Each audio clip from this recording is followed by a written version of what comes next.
You know what vocal teachers are like? They tell you how to stand with your both feet and have a loose body tension, both feet, parallel next to each other, and then stand like... Not the good ones.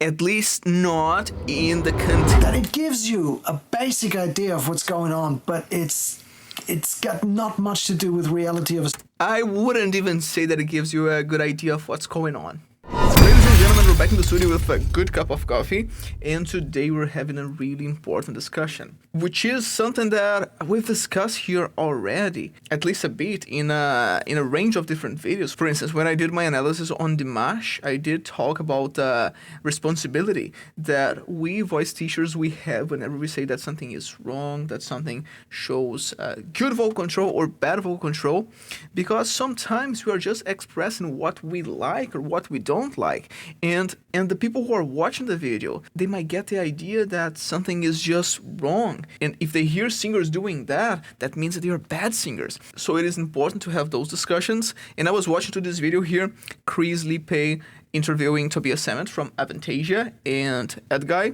Tobias, is a singer that I really admire. In fact, I recorded already one of the songs that he used to sing with Andre Matos from Shaman. The name of the song is Pride, and I recorded that with my dear friend Yara Vilasa. So I'll leave a bit of the video here.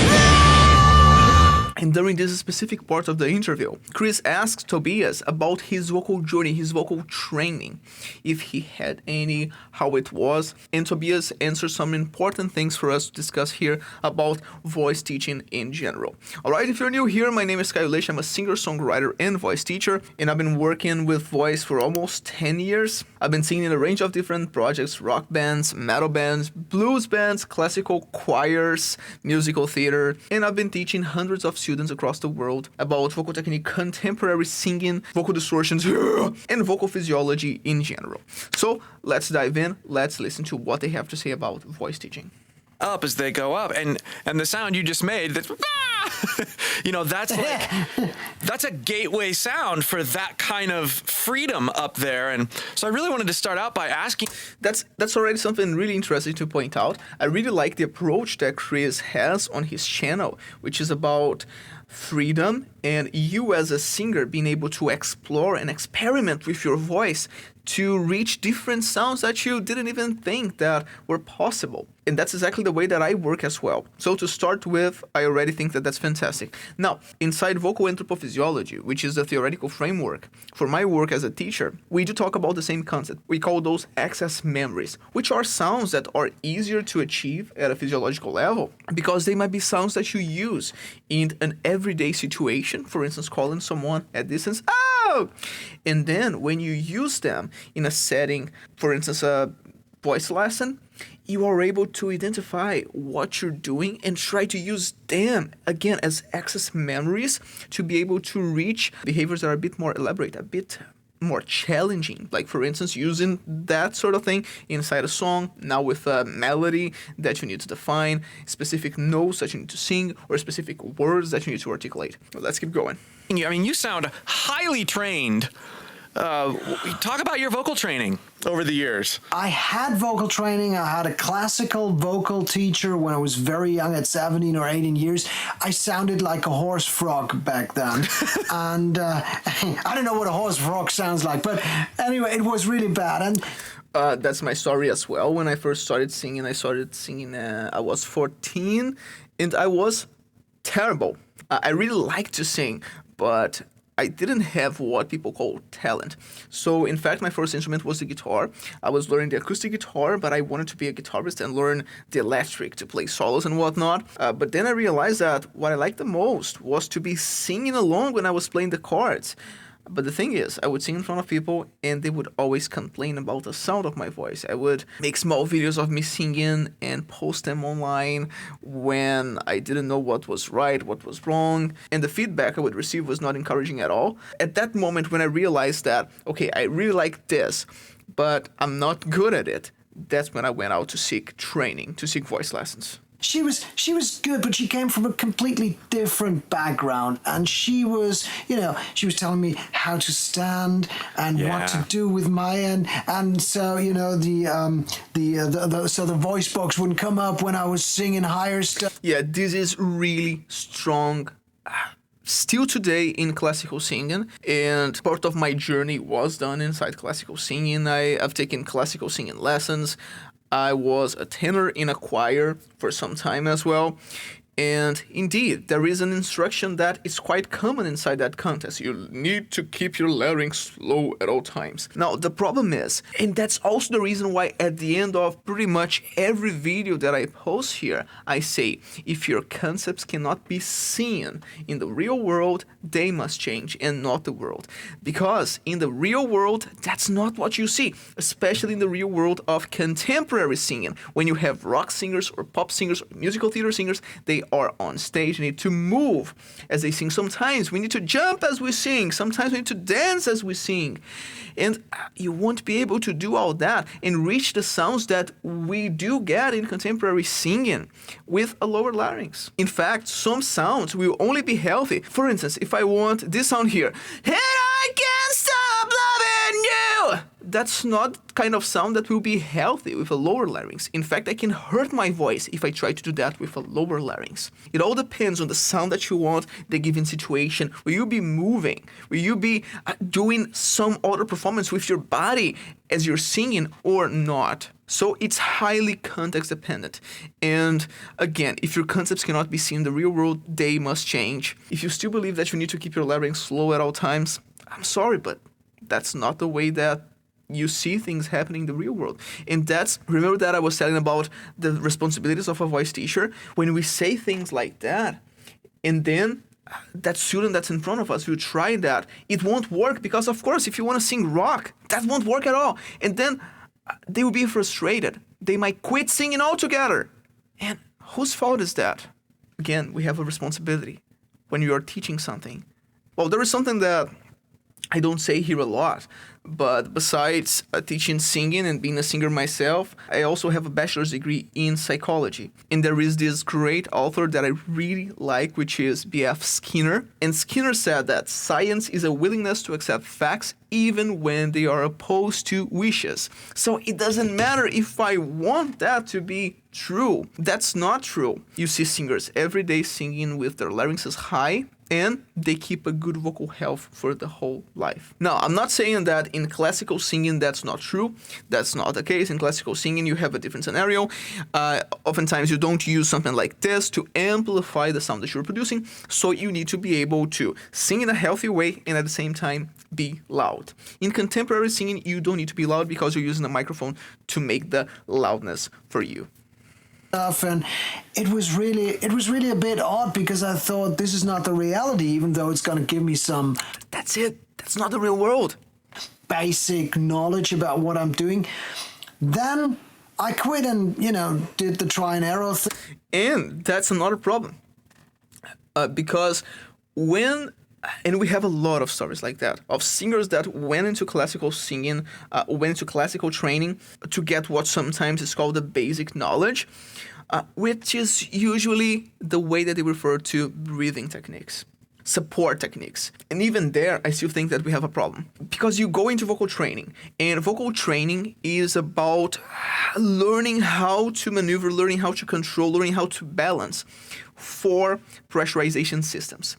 We have the subglottic pressurization system, which is related to the air pressure, how much air pressure we're sending, how we are controlling the muscles responsible for your breathing. We have the transglottic pressure, which is related to how you are controlling each of the muscles inside your larynx. You have muscles responsible for making your voice firmer or softer. You have muscles responsible for opening the vocal folds, for firming the vocal folds, for stretching the vocal folds, shortening the vocal folds. You have all that inside your larynx, and that's basically where you control the pitch that you're singing and the sound, the tone. But you also have the supraglottic pressurization system, which is where you control the filter, whether you want a more nasal sound, where you want more space to make it sound darker. And you also have the psychoacoustic pressure, which is your control of volume, intensity, the way that you perceive your own voice.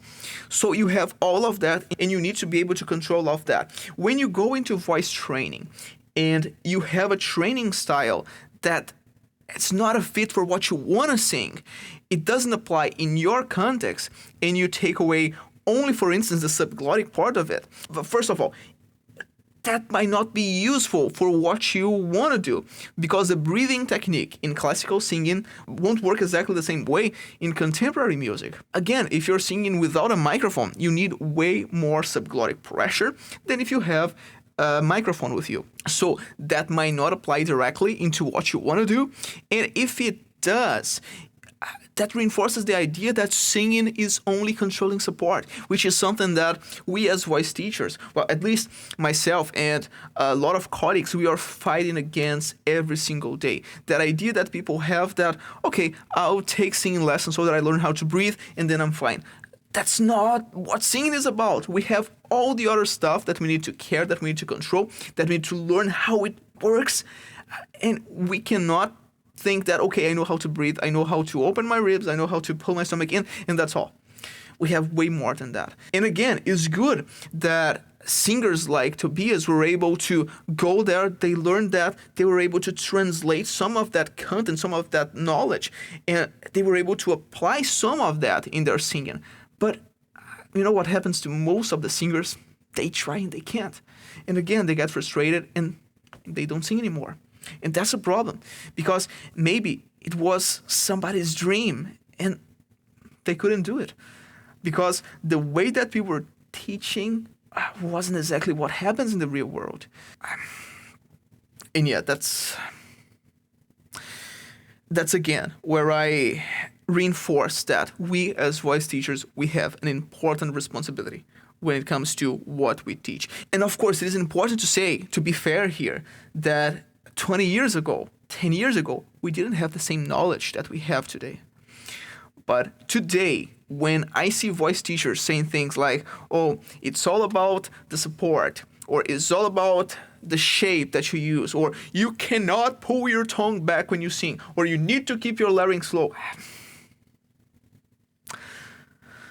Let's keep going. Again for a while.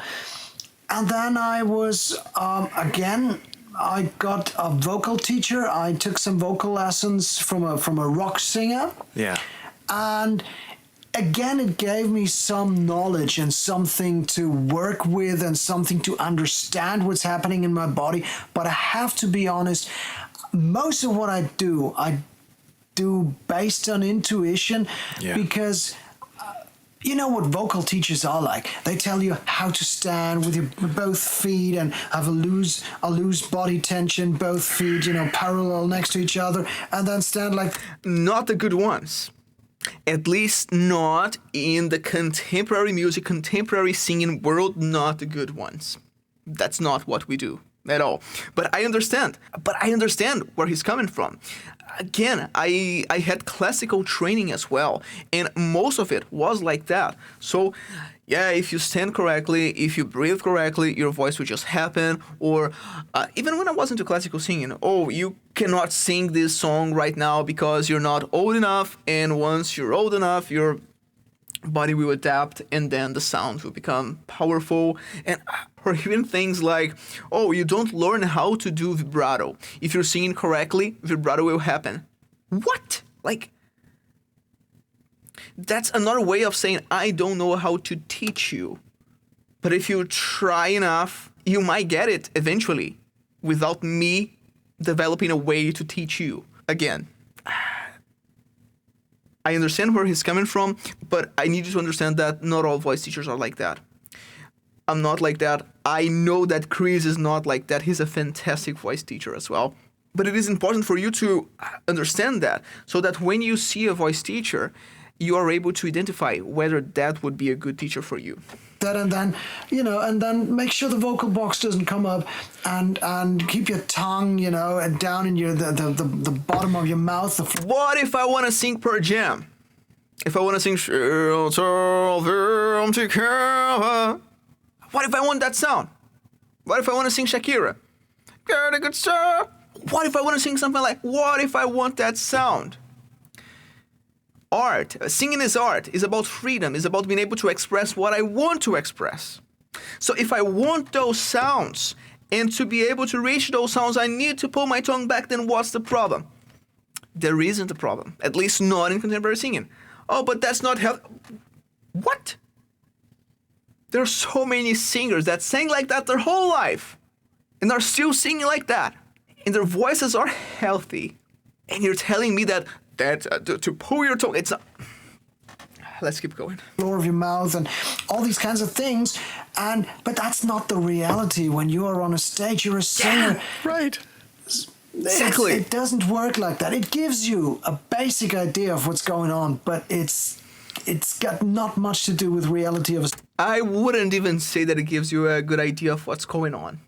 You have no idea what's going on whatsoever if you feel like, for instance, you cannot sing a high note if you have your tongue up.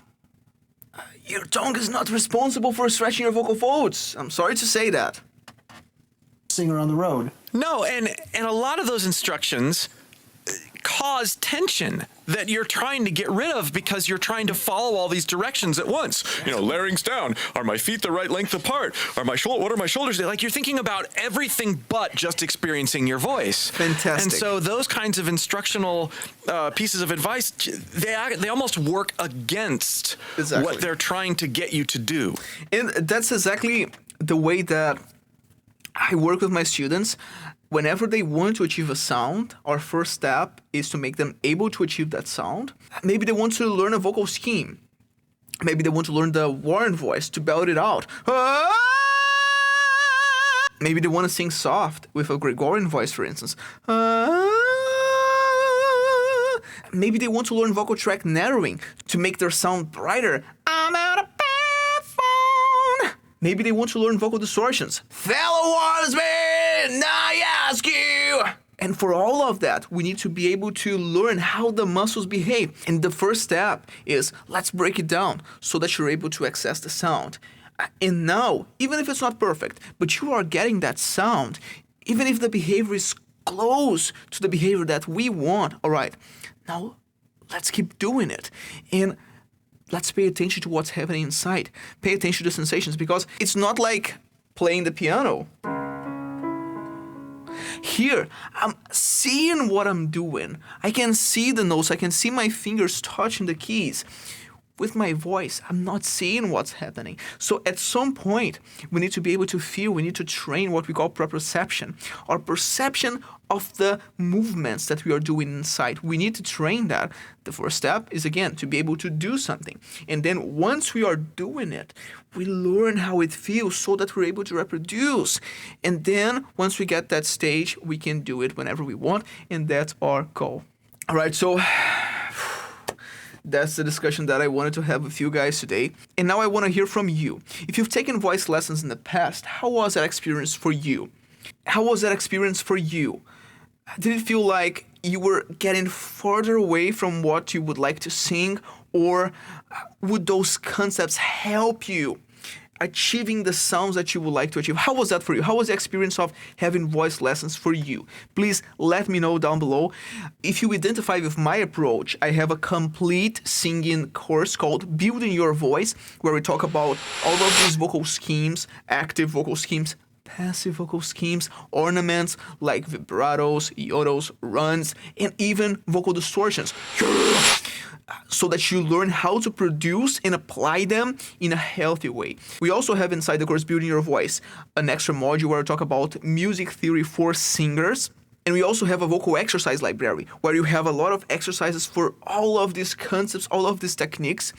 Did I mention that you also have a lesson on how to create your own vocal exercises so that whenever you're facing challenges in your repertoire, you can solve them because you will know, oh, you have lessons on physiology as well. You will know what's the physiology behind the adjustment that you want to achieve. You will know what's the physiology behind the problems that you're facing. And you will be able with this lesson to create your own exercises to work on that. Okay, so if you want to take your voice to the next level, check that out, link in the description. If you're into this kind of content where we discuss science-based vocal technique, subscribe to the channel, leave your like, and yeah, I'll see you in the next video. But remember,